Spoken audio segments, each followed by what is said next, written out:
नमस्कार साथियों, मैं आशीष आप सभी का बहुत बहुत स्वागत करता हूं आपके अपने YouTube चैनल हिंदी जगत में। साथियों, आज की हमारी जो हिंदी वर्णमाला की कार्यशाला है वो है व्यंजन वर्ण या ध्वनि। व्यंजन वर्ण किसे कहते हैं, व्यंजन वर्ण क्या होते हैं, कितने हैं और इनके क्या क्या नाम हैं, इस विषय में आज हम जानेंगे। तो साथियों, आपसे अपील है कि आप चैनल को अधिक से अधिक शेयर करें, सब्सक्राइब करें, लाइक करें। साथियों, चलिए हम आज की क्लास पे चलते हैं, अच्छा कार्यशाला पे चलते हैं। जो हमारी आज की कार्यशाला व्यंजन वर्ण क्या है, आपको व्हाइट बोर्ड पे कुछ नाम दिख रहे होंगे, इन नामों के बारे में भी जानेंगे हम अभी। तो सबसे पहले जानते हैं व्यंजन वर्ण क्या होता है। वर्णमाला के अंतर्गत हमने दो मुख्य भेद पढ़े थे, वर्णों के प्रकार पढ़े थे। एक था स्वर वर्ण और दूसरा था व्यंजन वर्ण। तो साथियों, स्वर वर्ण वे वर्ण जो बिना किसी सहयोग के स्वतंत्र रूप से मुख के द्वारा बोल लिए जाते हैं, उच्चारित कर दिए जाते हैं, स्वर होते हैं। अब व्यंजन वर्ण जो होते हैं, ऐसे वर्ण यानी हिंदी वर्णमाला के वे वर्ण या वे ध्वनियाँ जो स्वर की सहायता से पूर्णतः उच्चरित होती है, उसे व्यंजन वर्ण कहते हैं। पूर्णतः उच्चरित का अर्थ यह है कि पूरी तरह से शुद्ध रूप से बोला जाए, बिना स्वर के सहयोग से क, ख, ग इत्यादि को शुद्ध रूप से नहीं बोला जा सकता। ठीक है, तो ये जो वर्ण है यानी व्यंजन वर्ण हिंदी वर्णमाला में स्वर की सहायता से शुद्ध रूप से पूर्ण रूप से उच्चरित होते हैं। ये क से लेके ज्ञ या श्र तक भी आपको दिखाई पड़ता होगा। इसके अंतर्गत दो और वर्ण होते हैं व्यंजन के अंतर्गत, ड़ और ढ के रूप में, उसके बारे में भी हम जानेंगे। लेकिन अब व्यंजन वर्ण की जो अगर प्रकार पूछें तो इसमें 5 सामान्य श्रेणियां बनाई गई हैं। क्या बनाई गई हैं साथियों? 5 सामान्य श्रेणियां बनाई गई हैं, जिसके अंतर्गत ये वर्ण आते हैं। तो इसमें पहला है साथियों, पहली श्रेणी है स्पर्श या वर्गीय व्यंजन की। स्पर्श या वर्गीय व्यंजन की।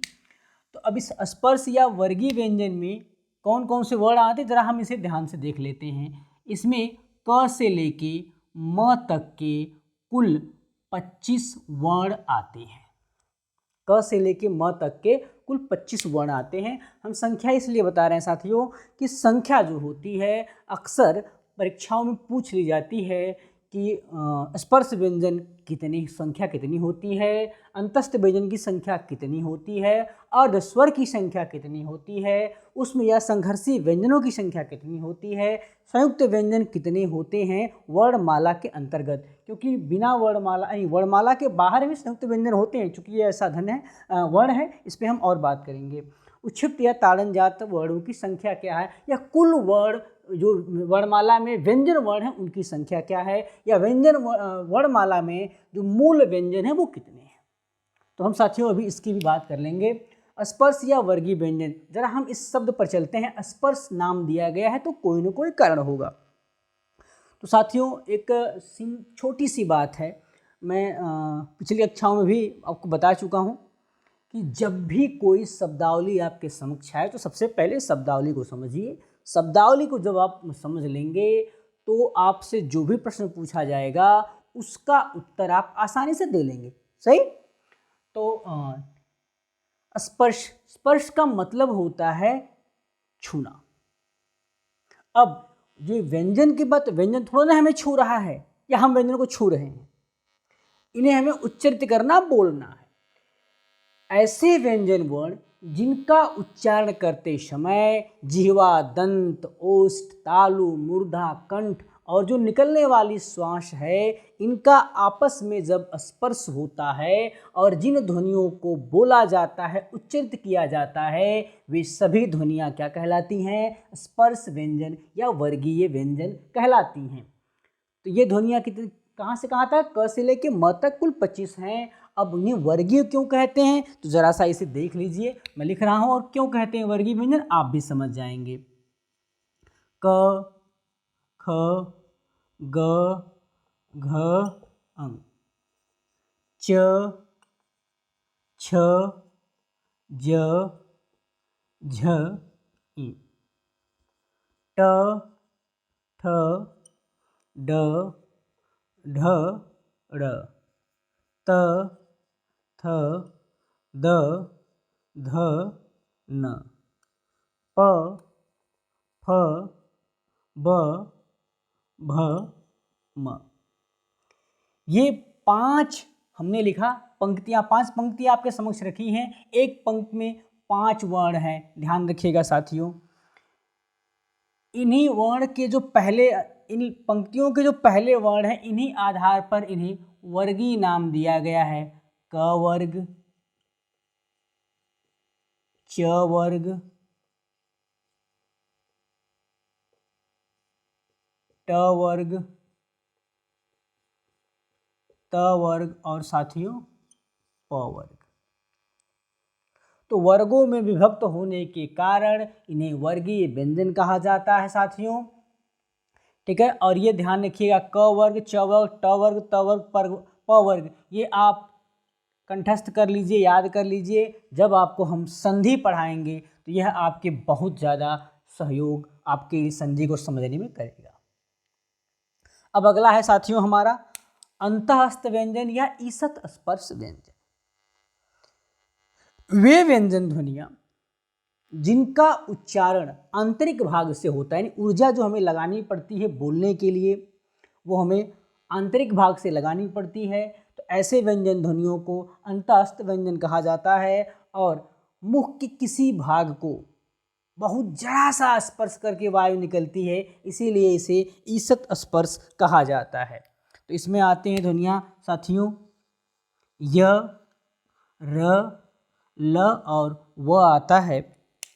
और य और व को अर्धस्वर कहा जाता है। य और व को अर्धस्वर कहा जाता है साथियों, क्योंकि इनका प्रयोग स्वर की भांति भी कर लिया जाता है, इसलिए इसे अर्धस्वर भी कहा जाता है। अब अगर आपसे पूछ दे कि कौन सी ध्वनियाँ या कौन से व्यंजन वर्ण अर्धस्वर होते हैं, तो य और व आप आसानी से बता सकते हैं। अगला हमारा उष्म या संघर्षी व्यंजन। उष्म का अर्थ ही होता है गर्म या गर्मी, संघर्षी मतलब घर्षण करना। वे व्यंजन वर्ण या ऐसी व्यंजन ध्वनियाँ जिनका उच्चारण गर्म वायु के साथ होता है। अब वायु गर्म क्यों होती है?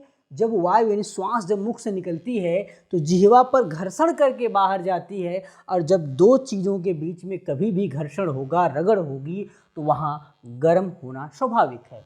तो जब गर्म वायु के साथ जिन ध्वनियों का उच्चारण होता है, ऐसे व्यंजन ध्वनियों को उष्म या संघर्षी व्यंजन कहा जाता है। इसमें आएंगे हमारे तालव्य श, मूर्धन्य श, दंत श और ह।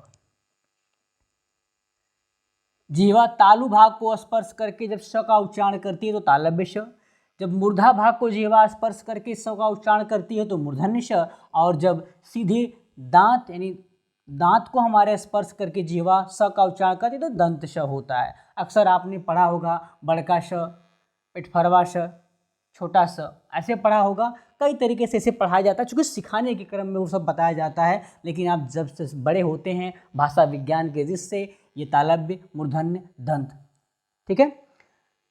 तो ये गर्म वायु के कारण उच्चारित होते हैं, इसलिए इन्हें उष्म व्यंजन कहा जाता है। गर्म वायु बनने के लिए जीवा पर वायु रगड़ करती, इसलिए इसे संघर्षी व्यंजन भी कहा जाता है। इनकी संख्या भी 4 है, और आप अंतस्थ व्यंजन में भी देखिए इनकी संख्या भी 4 है। अब देखिएगा स्पर्श व्यंजनों की संख्या 25, 25 4 29 और 29 4 जो होते हैं 33।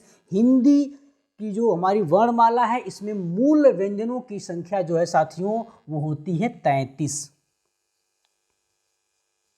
मूल व्यंजन जब भी आपसे कभी पूछा जाए तो इसमें होते हैं 33 वर्ण। कितने वर्ण होते हैं साथियों? 33 वर्ण। अब हम आगे पढ़ते हैं साथियों, संयुक्त व्यंजन क्या होता है। दो अलग अलग व्यंजनों के योग से बने हुए व्यंजन को संयुक्त व्यंजन कहा जाता है। दो अलग अलग व्यंजनों के योग से बने हुए व्यंजन को संयुक्त व्यंजन कहा जाता है। हिंदी वर्णमाला में ऐसे 4 वर्ण हैं, ध्यान दीजिएगा, छ, त्र, ज्ञ और स्र। अब इन बने कैसे हैं ये भी ध्यान दे लीजिएगा। हम यहाँ लिख दे रहे हैं इनके निर्माण में कौन कौन से वर्ण आए हुए हैं। आधा क और मूर्धन्य श के योग से छ बनता है। आधा त और र के योग से त्र बनता है। आधा ज और य के योग से ज्ञ बनता है। और आधा तालव्य श और र के योग से स्र बनता है। यह स्र, श्री, श्रेष्ठ इत्यादि शब्दों के निर्माण में इसका प्रयोग किया जाता है साथियों। चूँकि हिंदी वर्णमाला में संयुक्त व्यंजनों की संख्या जो है केवल 4 है, किंतु इसके जैसा यानी कोई व्यंजन एक आधा हो एक पूरा हो और अलग अलग हो, या दो व्यंजन जो हैं अलग अलग हो आधे ही रहेंगे तब भी वो संयुक्त व्यंजन होगा। ऐसी बात नहीं है कि एक पूरा ही होना चाहिए। ठीक है साथियों। तो अगर इस तरह से दो अलग अलग व्यंजनों का योग जब दिखाई पड़ेगा तो जो वर्ण बनेगा वो जो वर्ण होंगे संयुक्त व्यंजन कहलाएंगे। उच्छिप्त या ताड़नजात या द्विगुण व्यंजन, ये ड और ढ के रूप में लिखे जाते हैं, किंतु इनके नीचे हम एक बिंदु लगा करके इनका जब उच्चारण होता है ड़ और ढ़ हो जाता है। ड़ और ढ़ हो जाता है। उक्षिप्त का अर्थ होता है फेंका हुआ। ऐसे व्यंजन जो वर्णमाला में सबसे बाद में स्थान पाए, ये कह लिया जाए कि फेंके हुए गए हैं, कम महत्व के हैं, तो उन्हें हम उक्षिप्त कहते हैं। ताड़नजात कहने का एक कारण है, इसमें होता क्या है कि जब इनका उच्चारण करते हैं जिह्वा हमारे उलट के ऊपर मुड़ती है और कठोर तालु के भाग को झटके के साथ स्पर्श करके ड़ और ढ़ को उच्चरित करती है, इसलिए इसे ताड़नजात कहा जाता है। द्विगुण का अर्थ होता है दोहरा गुण प्रकट करने वाले।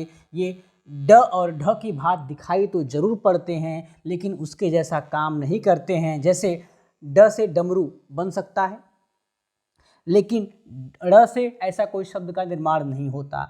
ढ से ढोलक बन जाता है साथियों, लेकिन ढ़ से कोई शब्द यानी पहले लग करके नहीं बनता है। ये दोनों वर्ण जो हमारे हैं, व्यंजन वर्ण जो हैं, ये किसी शब्द के बीच में या अंत में लगकर शब्द का निर्माण करते हैं साथियों। अब मूल व्यंजनों की संख्या साथियों जो है वह 33 है। कहाँ तक? स्पर्श, अंतस्थ और उष्म या संघर्षी व्यंजन मिला करके। संयुक्त व्यंजनों की संख्या जो है साथियों 4 है और उक्षिप्त या ताड़नजात द्विगुण व्यंजनों की संख्या 2 है। तो अगर हम 33 में 4 जोड़ते हैं तो हो जाता है 33 4 37 और 2 मिलके 39। कुल व्यंजन वर्णों की संख्या हो जाती है साथियों, कुल व्यंजन वर्णों की संख्या हो जाएगी साथियों, कुल व्यंजन वर्ण जो हो जाते हैं साथियों वो हमारे हो जाते हैं 39। ठीक है साथियों। तो आशा करते हैं यह आपके लिए अत्यंत उपयोगी होगा और अगर चैनल आपको पसंद आ रहा हो तो लाइक, शेयर और सब्सक्राइब करें।